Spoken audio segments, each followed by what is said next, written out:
ಒಂದು ಹೇಳ್ತೀನಿ, ಇದು 2-3 ತಿಂಗಳಿಗೆ ನಾನು ಯಡಿಯೂರಪ್ಪನವರು ವಿರುದ್ಧ ಪೋಕ್ಸೋ ಕೇಸು ದಾಖಲಾಗಿ 2-3 ತಿಂಗಳಾಯ್ತು. ಅವಾಗೂ ಅದ್ರ ಬಗ್ಗೆ ಬಹಳಷ್ಟು ಸುದ್ದಿಗಳು ಬಂದು, ಆದ್ರೆ ಈ ಕಳೆದ ಎರಡು ದಿವಸದಿಂದ ಇದಕ್ಕೆ ಹೆಚ್ಚು ತೀವ್ರಗತಿ ಬರ್ತಾ ಇದೆ ಅಂತಂದ್ರೆ ಇದರಲ್ಲಿ ರಾಜಕೀಯ ಕಾರಣಗಳ ಒಂದು ಸಂಶಯ ಚಾಲು ಆಗ್ತದೆ ಎಲ್ಲರಿಗೆ. ಹಿಂದೆ ಇದೇ ಗೃಹ ಮಂತ್ರಿಗಳು ಪರಮೇಶ್ವರ್ ಏನಂತ ಅಂದ್ರು, ಯಾರು ಕಂಪ್ಲೇಂಟ್ ಕೊಟ್ಟಾಳ ಆ ಹೆಣ್ಮಗಳು 50-60 ಮಂದಿ ಮೇಲೆ ಹಿಂಗ ಕಂಪ್ಲೇಂಟ್ ಕೊಟ್ಟಾಡ್ರಿ, ಒಂದು ಮಾನಸಿಕ ಅಸ್ವಸ್ಥ ಇದ್ದಂತ ಹೆಣ್ಮಗಳಕಿ ಅನ್ನುವಂಥ ರೀತಿಯಲ್ಲಿ ಅಬ್ಸರ್ವೇಷನ್ ಮಾಡಿದ್ರು. ಅಂದ್ರೆ ಈ ಕಂಪ್ಲೇಂಟ್ಗೆ ಅಷ್ಟು ಮಹತ್ವ ಇಲ್ಲ ಅನ್ನುವಂಥ ರೀತಿಯಲ್ಲಿ ಹೋಮ್ ಮಿನಿಸ್ಟರ್ ಹೇಳಿದ್ರು.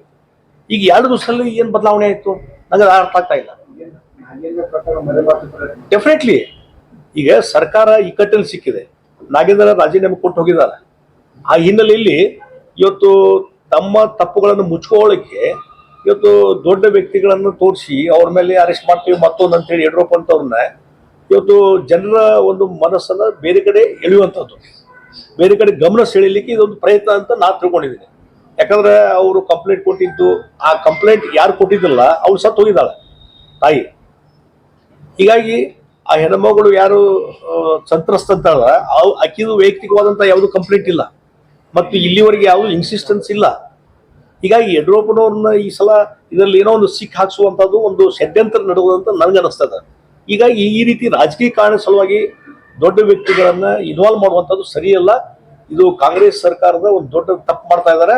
ಇದರಿಂದ ಬಹಳ ಒಂದು ಅನುಭವಿಸ್ತಾರೆ ಕಾಂಗ್ರೆಸ್ ಸರ್ಕಾರ.